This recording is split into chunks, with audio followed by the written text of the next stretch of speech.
to the Unlocking Website Success series. I'm really excited to be here today after a little break last week. It's finally got a little bit of sun here in Belfast, and we're here with Amanda today. I've known Amanda for years, a fellow North American in Northern Ireland, and while she is multi-passionate and has a lot of expertise in lots of areas, today we're bringing her on to talk all about podcasting. Um, as somebody who's hosted multiple podcasts, she really knows her shit. So I'm really excited to talk with Amanda. Welcome, Amanda. Hi, Ellie. Thanks so much for having me. I am multi-passionate and I have been on a lot of podcasts and done a lot of podcasts. So apparently this is where I do what I do now is podcasts. Okay, so why don't you give us a little bit of an intro about you and kind of your business journey and how you ended up here? Okay. Well, in 2017, I suppose the podcasting starts before that. No, we're starting with business. 2017, I started a business with my partner, Tom, and it's called Think Look Solutions. And we do online support for business owners. And that's transitioned to him. He does personal assistance, and I do copywriting and podcasting. So it's been quite a long journey to get to those two defined niches. That all probably started when I started Geek, my very long running podcast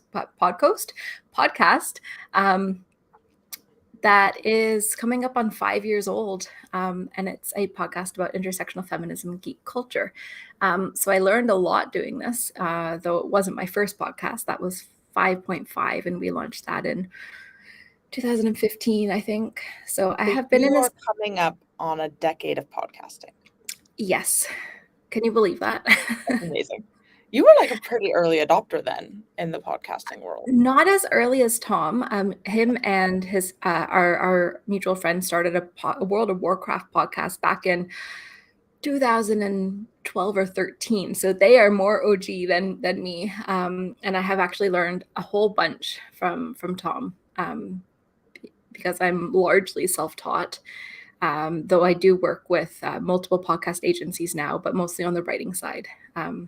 Then I decided to take all my knowledge from Geek Herring and from working in the industry and make a course. And that's where I'm at now, I guess. Yeah. So to summarize, you have had multiple podcasts over the years. You started a business in a few, like 5-6 years ago with Tom, and you support small businesses or lots of businesses, agencies and such too, on your side, copywriting and podcast assistance. And Yes. that's, everything from show notes and more, I assume.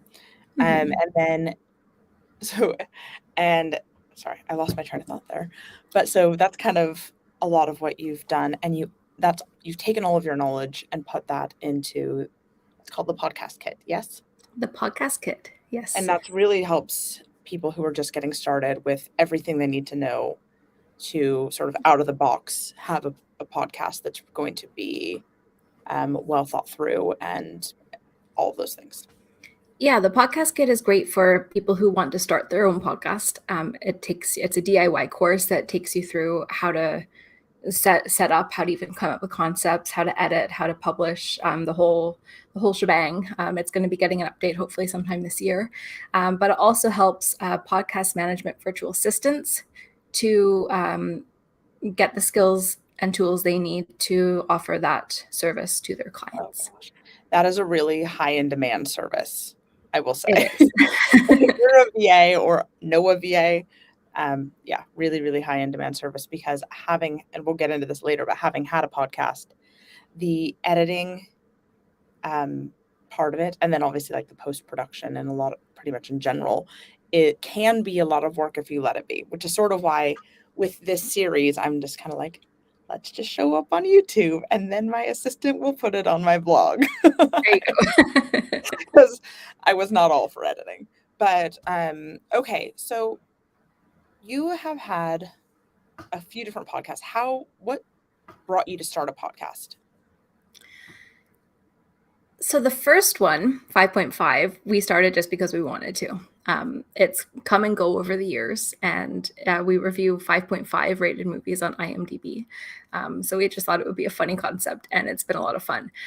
Geek Herring, however, we started Geek Herring out of spite, pure and simple.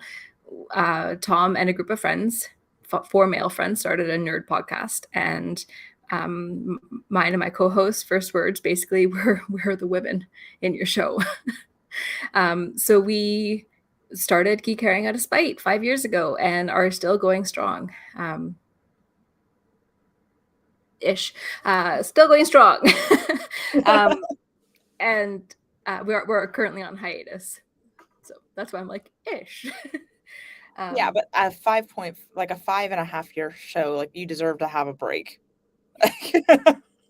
Hiatuses are okay. They really are. They really are. So we'll be figuring out the next era of Geek Herring. Mm-hmm. Okay, so we're mostly here to talk about like the relationship between podcasting and websites, right? Okay. And from a logistical standpoint, and I'm just going to kind of get this out of the way, when you have a podcast, best practice is to have a website, whether you have a business or you're just having a podcast and you're just wanting people to have a place to go with questions or to find more episodes. Oh, I've lost Amanda. Hopefully she'll come back.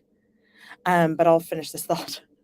So, to have more episodes or to ask, I already said ask questions, but, or to be able to see show notes, the resources, so can find links to the people maybe you've interviewed, those kinds of things. So having a website for your podcast is really, really crucial. But most people that I work with who have, this is Amanda, she's messaging me just really quick. Sorry, guys and gals and friends. But most people that have a podcast have a business. And that I work with at least. And so, oh, she's back. She's back. It message there saying that the host had reached the guest limit and that you needed to upgrade to pro.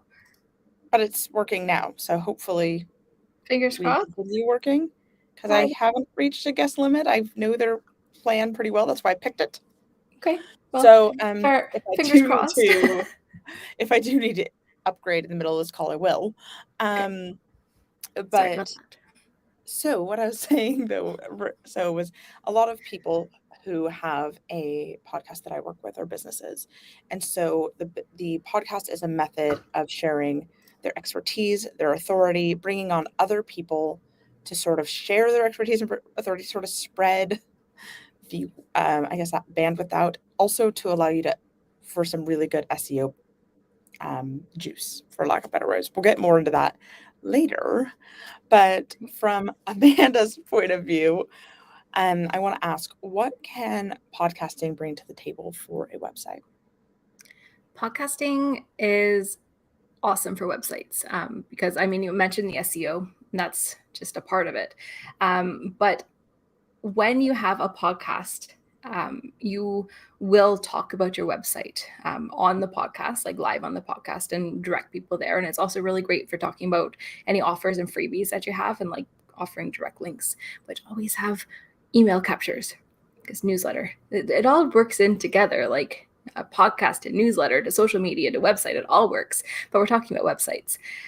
And then when you're writing your podcast show notes, and this is where the real benefit for having the website comes in, is yes, you can have your show notes on your podcast, in your podcast description, which you're uploading through your host. So yeah, that shows up on like Apple Podcasts or Google Podcasts, and you read that there. But then within those show notes, you're going to have links to your website, links to any offers that you mention, and links to at least three relevant episodes of past podcasts. So you're linking to your website multiple times. And then when you want to have then a blog post on your website for your podcast for each individual episode. And in that blog post, you want to have your show notes Ideally, you want to have a transcript as well for people who prefer to read a podcast, which is different to having like a summarized blog post. So transcripts are really, really awesome. And they're also really good for SEO. And so then that podcast page is linking to other parts of your website. And Ellie can tell you all about the benefits of that, because that is what you want to do. But then I'm going to say all podcast hosts have code to embed in your website that pulls in like a podcast player to play your recent episodes. And ideally, I mean, it's awesome to get download stats from like a podcast player from Apple Podcasts, whatever, and you show like, oh, I've had 1,000 downloads on this episode. That's awesome. But if you have people listening directly through your website, you're getting more engagement on your website, more watch time on your website, and more time spent, which is a very good thing to have people spending more time and being more active on your website. And they're more likely to click on different links on your website, especially like as they're listening. If you're like, oh, well, and I'm talking about this offer, and like you can click over there, and it keeps it very in-house and builds up that time. And I think that contributes to ranking in Google as well, the amount of time that people spend on the website. It absolutely does. Yeah. Yeah, I think that you touched on a lot of really key things there. So essentially, what Amanda's saying is there's a lot of benefits to having a podcast because you're going to be driving traffic to your website from wherever you're hosting or distributing or wherever that person's listening. And then when they come back, because you said maybe during your episode, you said something like, hey, I have this freebie, or hey, I have this resource, or hey, maybe listen to that other episode because it's related, and people pop back to your website. They're going to, when they go to that episode, they're going to have, like you said, they're going to have an embedded audio player. And there's a million ways to do this. In Squarespace, it's literally like they have an audio embed block. They have a general embed block. And then you can just do it with code. Depending on the host, I've done it in all of those ways. You also would have that summary. You would have resources. I think the other thing is like if you have interviewed, and we'll get into this a bit more later too, but if you've interviewed somebody quite influential, by even linking back to their website, you are getting SEO juice by saying, I have interacted with somebody who has a lot of authority in such a niche or industry. And then you're going to have the transcript, which is good for accessibility, good for SEO, good for readability. Like people like me, I do not process or auditory information almost at all, which is hilarious because I have a podcast. I understand those feels. And so reading is really important to me. When I have a call, quite often I set the internet to transcribe it for me because I'm much better at reading information. So, and then like you said, related episodes, links to opt into your email list or places for that. And on mine, I have, let's just say, I have a YouTube video that I will try to connect to this YouTube video. I'm not super YouTube affluent, but I know there's a way to like add a little square up here. And essentially, I have a YouTube video that shows you how in Squarespace to create a blog template.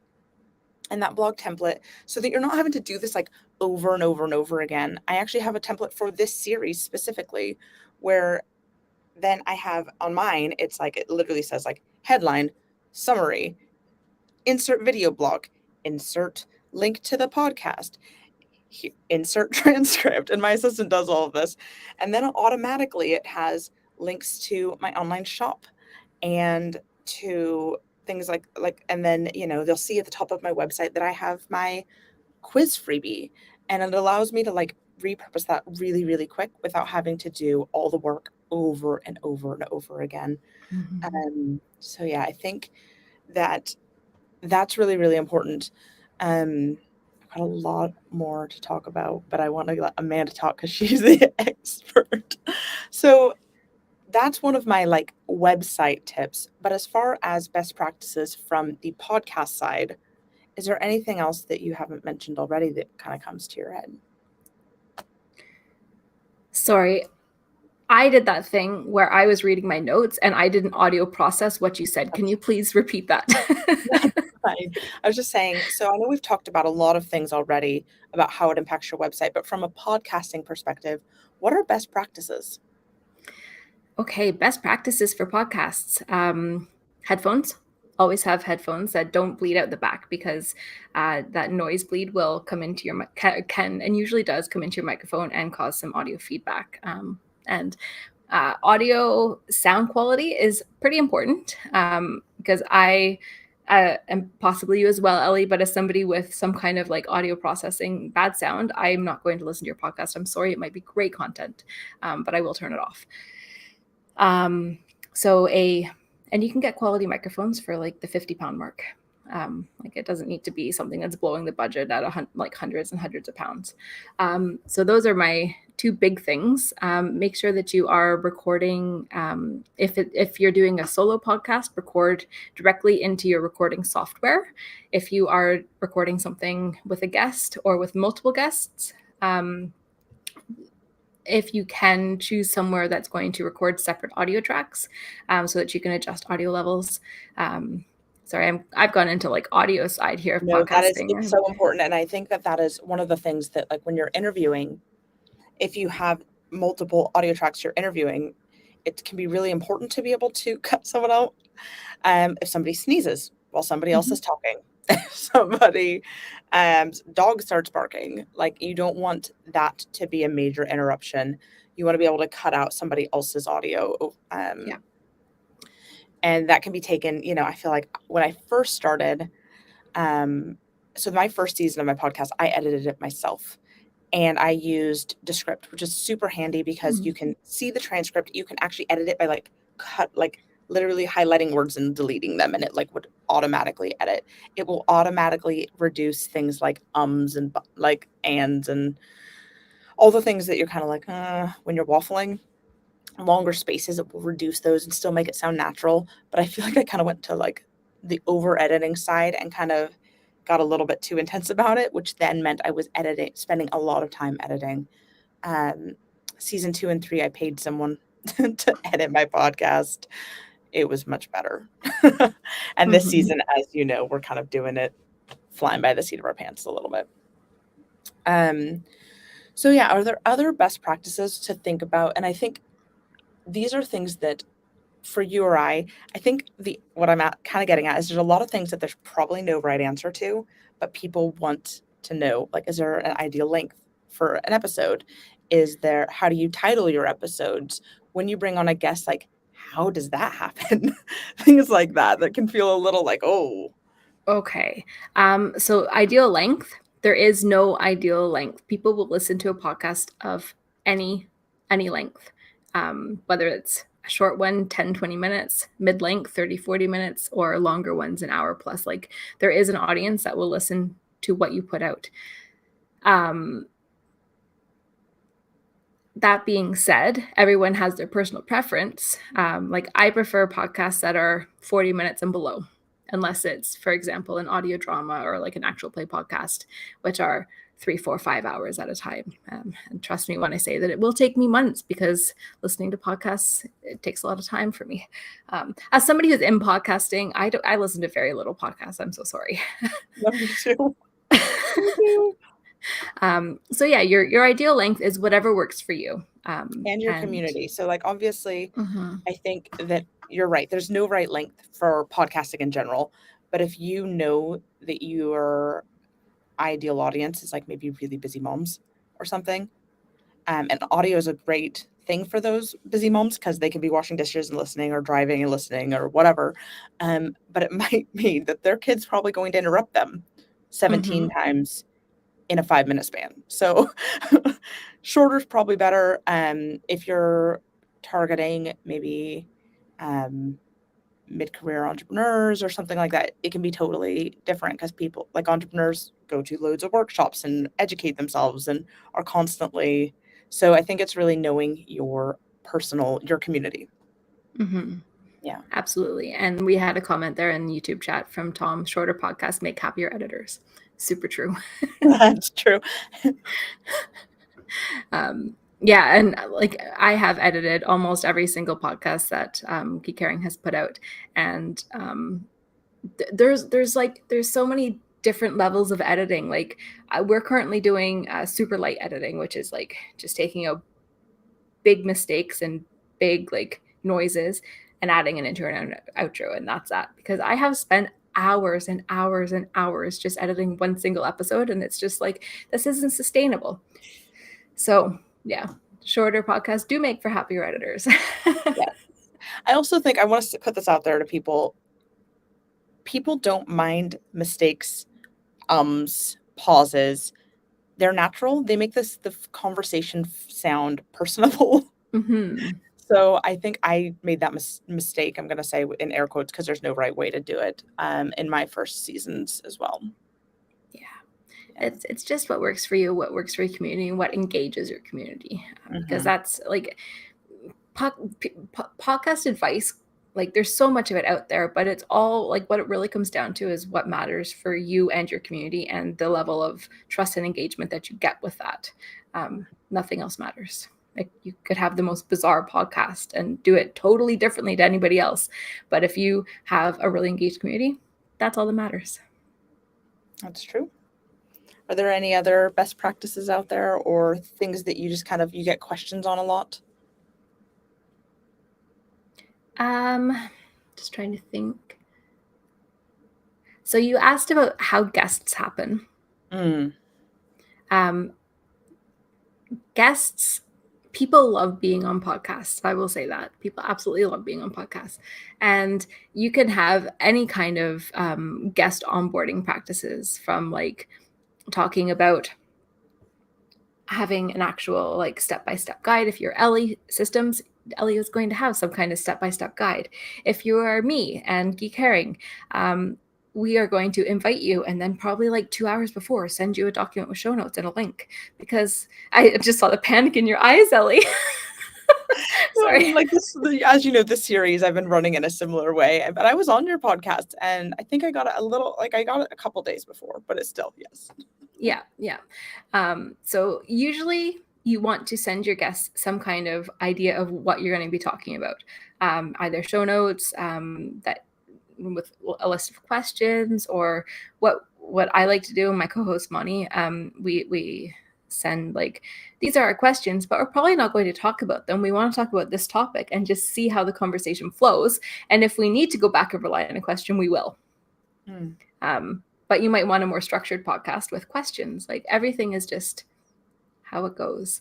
But yes, the important things to give guests are an idea of what you're talking about, a link to join, and then audio best practices, which for a guest, usually headphones and a microphone. Yeah. And I'll say I've gone kind of two routes with things. As a podcast host, I would usually before a season come up with a list of people that I think would be really good fits for the topic or whatever we are talking about. And then I send out an invite saying, I would really love to talk to you about this. Here's a link to schedule your episode. And I do that with Calendly typically, so they can pick a date that on dates that I'm recording. Now that I'm in Dubsado, I guess we do it there. But that's how Amanda booked this, is she picked her date and time. That's how we showed up here. I just said Friday afternoons throughout the summer. And that's how this whole series kind of went. And then in previous, I do have an automation set up in Dubsado that says reminder about your episode and all those kinds of things. In previous, like with my podcast, when I was doing it like really every season and all those things, I did have a list of set questions that I asked every single guest. Obviously they were tweaked a little bit based on the topic, but the general questions were pretty much the same over and over again. It made it really easy to have a formula. For me, especially being new, but it also meant that I could really easily, like my guests really knew what to expect. They could listen to an episode or two and go, okay, this is how this is going to go. So I think that there's no right way of doing it. But I think I asked a lot of people. Not everyone said yes. Some people asked to be compensated, which I think is fair. Some of them I didn't get around to getting to interview them, which I would still, some of them are still on my list. And yeah, so that's that. But then wanting to be on podcasts.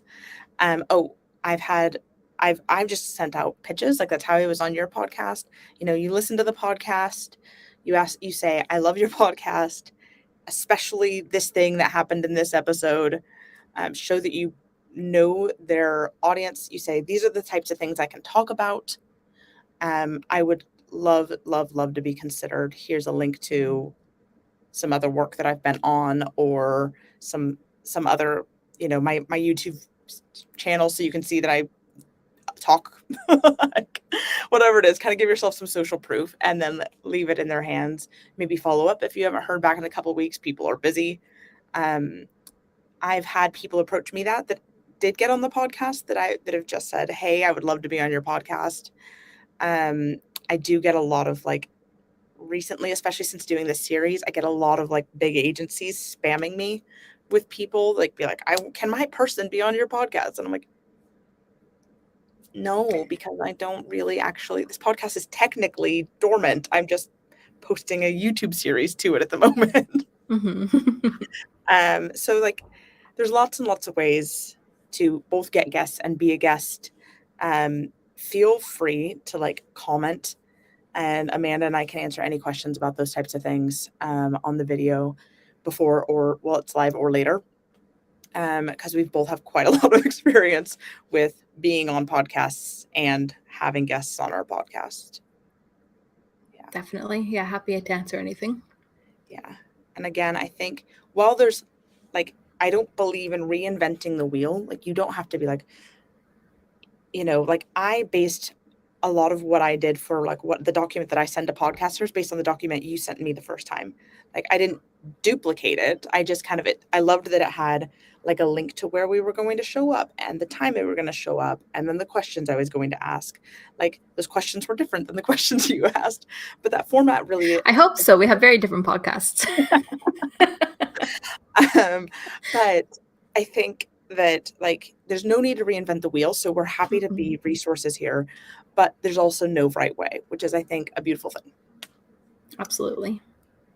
So I'm going to go through some of my personal experiences on how podcasting has like, impacted my website. And then I'm going to turn it around and ask you how podcasting has impacted your work and your websites and things like that. So for me, having high authority guests has actually boosted my SEO. I was going through my domain authority today, which is like an SEO thing, but and realized that particular guests that I've had on my podcast have boosted my domain authority because they are really recognizable names in their industries, especially ones that happen to also sort of be in my industry, have really helped. It is really good for backlinks. So, and like you mentioned, the in-between links in your site. So it's been really good for being able to link to other people's sites, but mostly when they're on the episode, they link to my website. And so it creates a lot of that interconnected around the internet juice. So that's been good. And I was also going through my domain authority today, and even the links from the distributors, so being linked to things like Apple and Podbean and all these things, those are really reputable brands. And so that creates some authority too, in a really easy way, because of course they have to link to your website. So that's really, really good.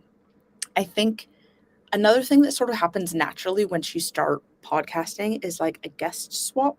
So if you interview with somebody that has a podcast, it's really common that they're like, hey, like, we talked about that thing. Do you want to come talk about it on my podcast? And so that makes it really easy. And again, it's really authority building and allows you to sort of expand your reach to other communities, and then mention again that same thing, that freebie or that resource that gets that community into your community. Extra traffic. So that's both people who would find my podcast out there. I went over a year without podcasting before I started this series, and people were still listening. And I don't really know how or why. I wasn't promoting it or anything. It's just out there in the ether and people are finding it. right? They might That's be the wonderful thing about podcasts is that it's like the evergreen content. It's long lasting, and you could have podcasts from years ago that are still getting hits. Like Geek has an episode that's had it gets. I must be like shared somewhere every once in a while because all of a sudden we'll get like 100 downloads, and we're like, where did this come from? So it's awesome, and it was like in 2018. It was one of our first episodes, and it's just every once in a while it gets a huge chunk, and that's the That's so awesome thing cool. about podcasts. Yeah. And I think this, like a similar thing with YouTube, is I find people are finding YouTube videos that are years old, and engaging with them. But I think with podcasts, I think it's really cool because like people will clearly be podcasters, or like podcast people who like to listen to podcasts. So sorry, podcast listeners, and they will have somebody on the internet that are obsessed with their favorite copy. Am I live and Ellie's not live? Oh, nope.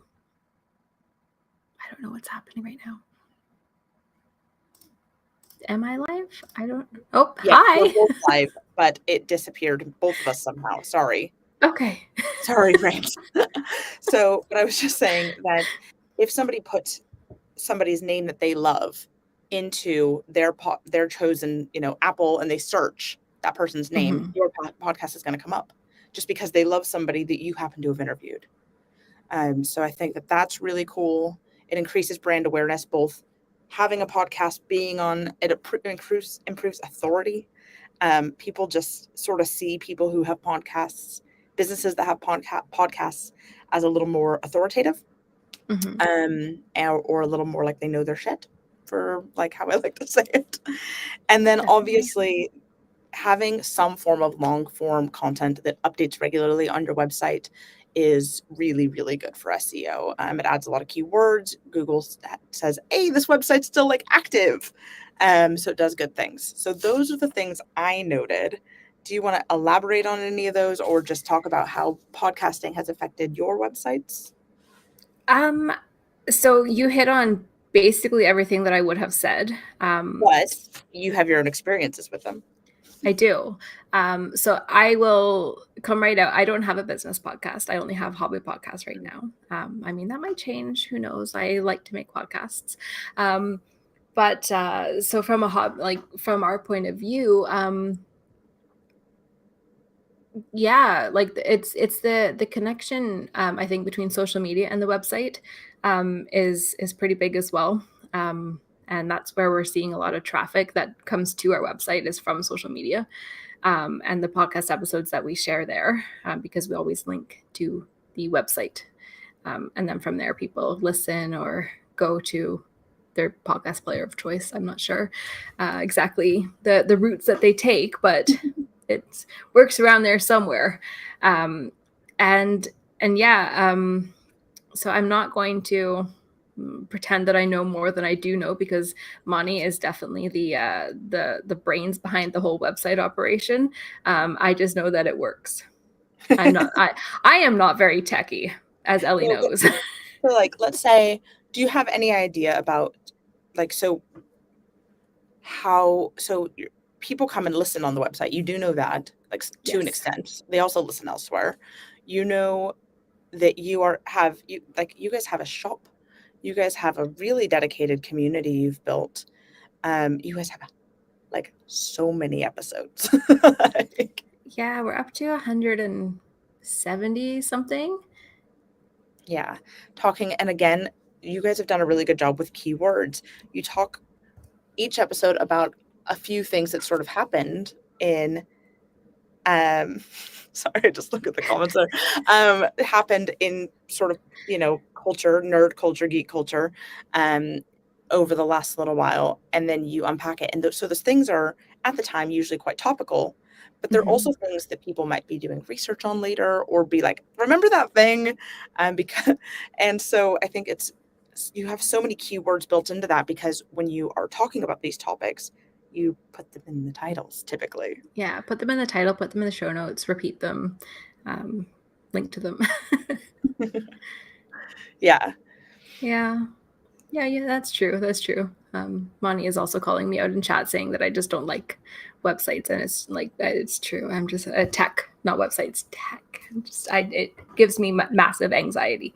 So that's what having like we all have our strengths. We all have our strengths, but like I know for a fact, like your podcast website that Monty did is first off, it's so fun.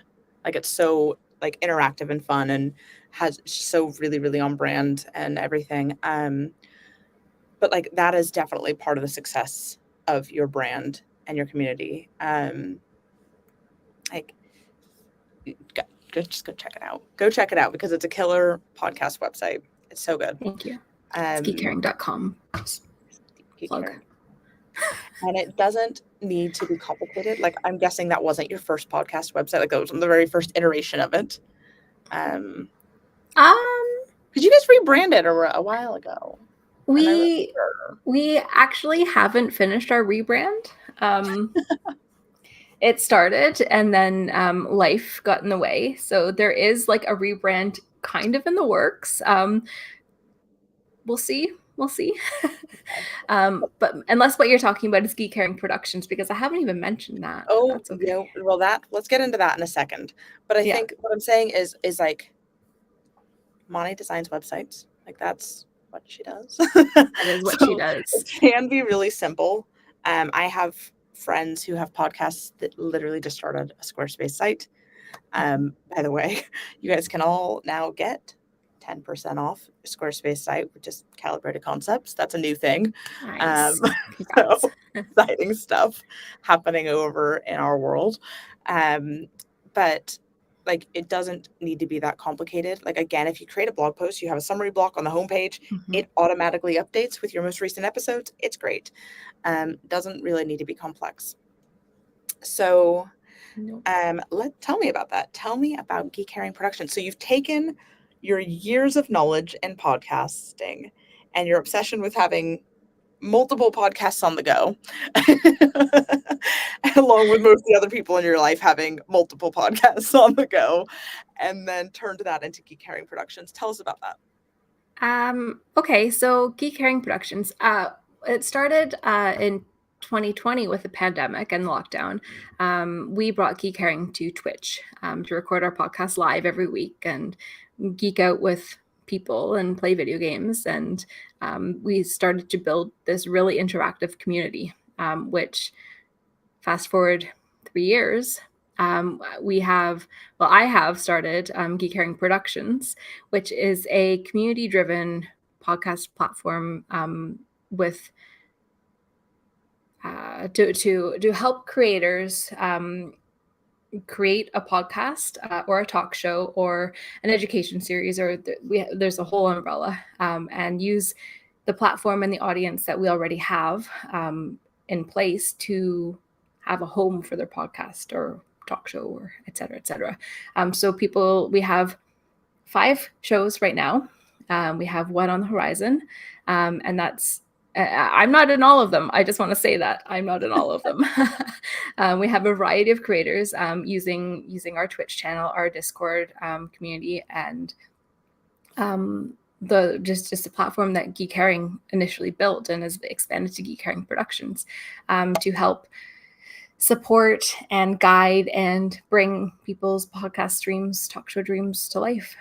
So am I understanding this correctly? So when people join Geek Caring Productions, they're getting access to information about how to actually podcast.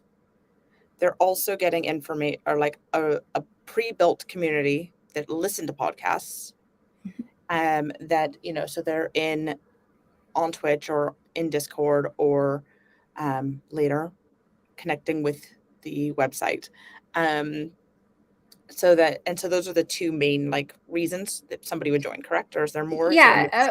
We also have a really dedicated. I'm just trying to make sure my brain wraps around it. No, that's fine. We also have a really dedicated current production team who are all there to help support new podcasts, answer questions, and to help like boost that up, that community, and just provide a level of support and guidance from people who are doing it. as opposed to just flying by the seat of your pants and self-learning, which is what I did and Monty did and Tom did. So we have it's great to have that community of support from people doing it. And we also put all of the videos up on YouTube. And what we're in the process of doing is creating a more streamlined method to do that and get YouTube covers. Like we'll create the YouTube covers for anybody who wants it. So it's taking a lot off the creator's plate to make it a bit more easier and streamlined. Yeah, to absolutely. have So you're something. getting education, a community of podcasters, but then a community of listeners, and then you're also getting some support around post-production stuff like covers and getting it up onto YouTube and those kinds of things. That's really, really cool. Yeah, thank you. I think so too. It's a lot of fun. Good. Okay, so I've got a couple more questions for you. First off, you're a copywriter, a writer, you're a streamer, mostly through podcasting, but or like video podcasting, sort of. I don't know all the lingo, but okay. What would you say makes podcasting different than writing or streaming, or maybe better than writing or streaming? So podcasting is just another way to tell a story. And it is typically very free-flowing. And it is great because it isn't always, and in fact is very rarely, a video podcast. Like podcasting is an audio industry.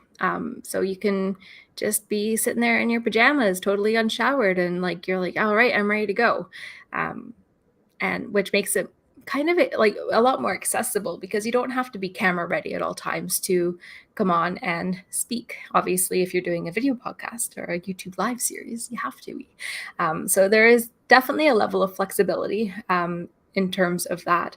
But audio is just, people listen to audio in the car. They listen to it on their commute. They listen while cooking. They listen anytime that they aren't able to sit down and read a book, sit down and watch a video. It is a very accessible form of content creation and media consumption. And I think that is why the podcast industry is starting to boom. I was at a conference recently and they said that even though podcasting is gaining popularity and I feel like everyone and their aunt has a podcast, it is still a minority media source. There are less podcasts than there are people than there are YouTube channels. There are less podcasts and even TikToks. And TikTok is a much newer form of content creation than podcasts. Like podcasting has been around for years and years.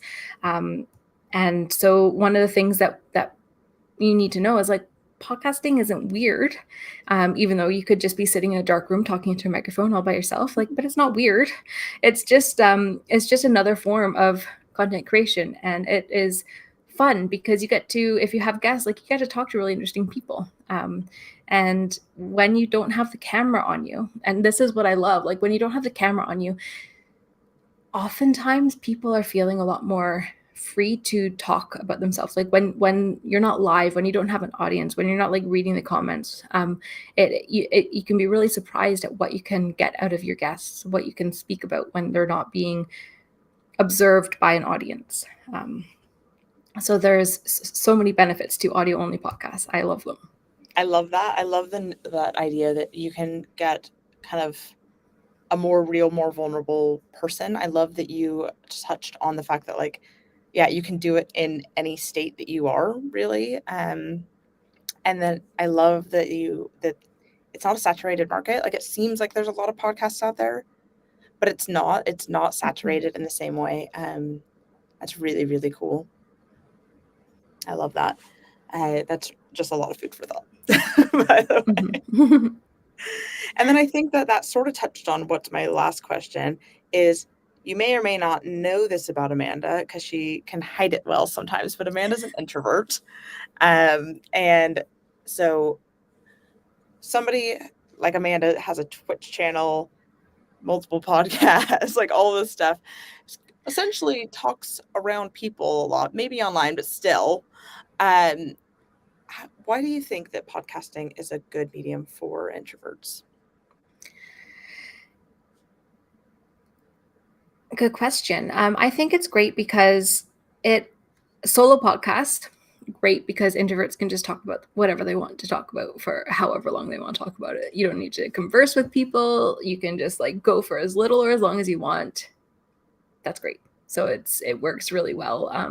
And it is an audio podcast, especially, is a lot cooler for an introvert because of many of the reasons that I just stated. But like, you don't have to see people, you don't have to talk to people. You just have to like publish your episodes and do some social media and website stuff, and that's it. You don't have to. It's like a low maintenance form of putting yourself out there.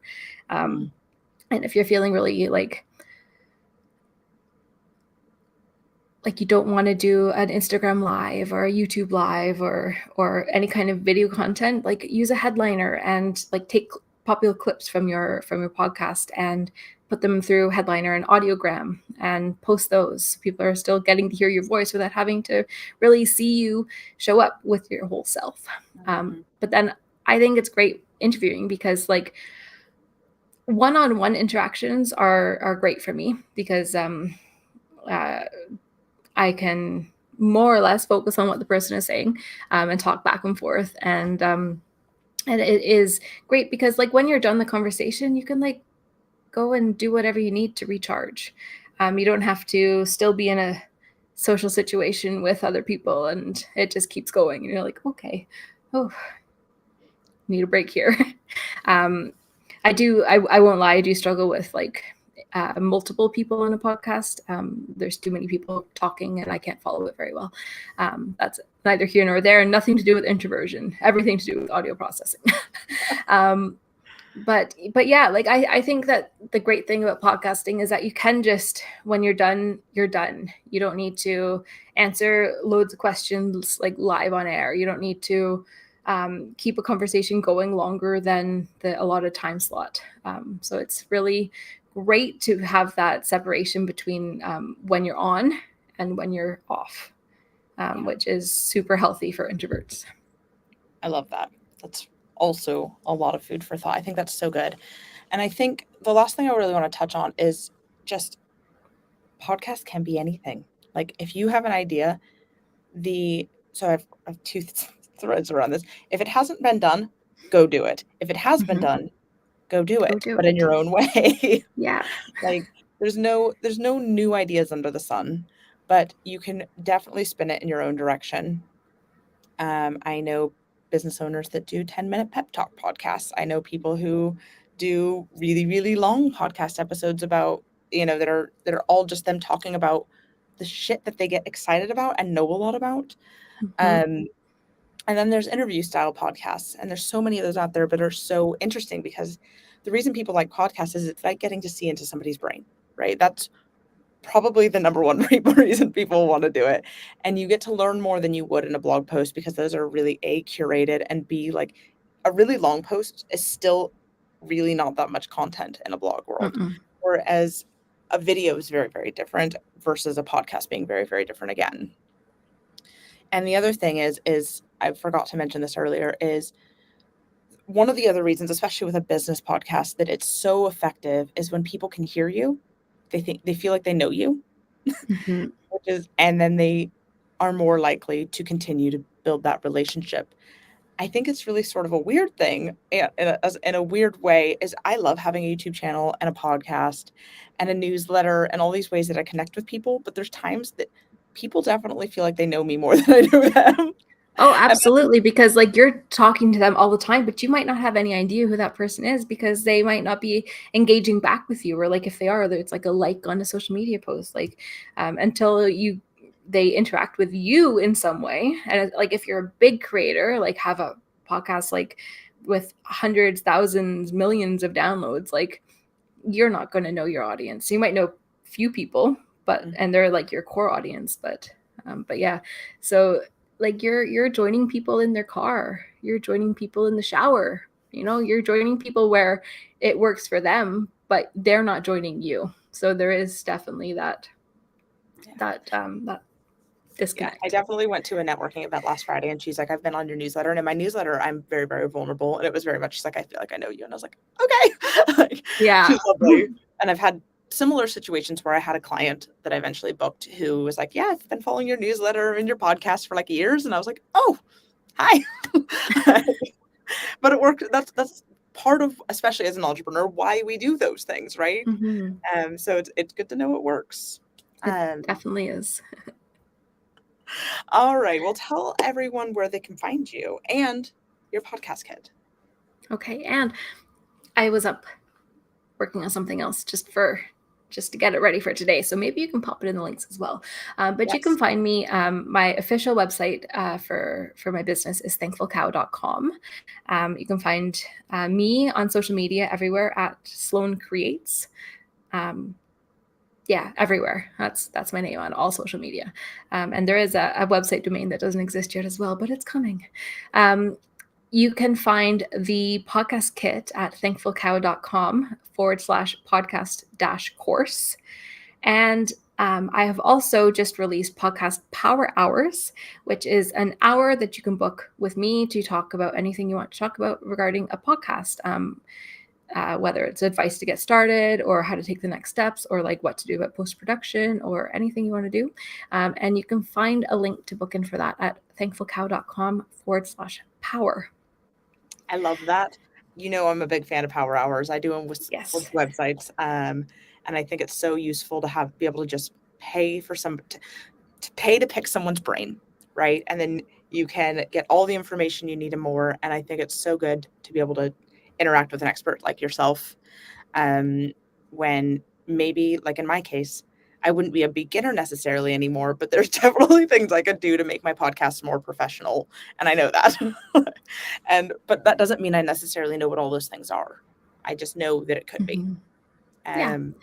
So I'm excited to offer them. I've been talking about them for a long time. So I finally got them ready so that I could talk about them today.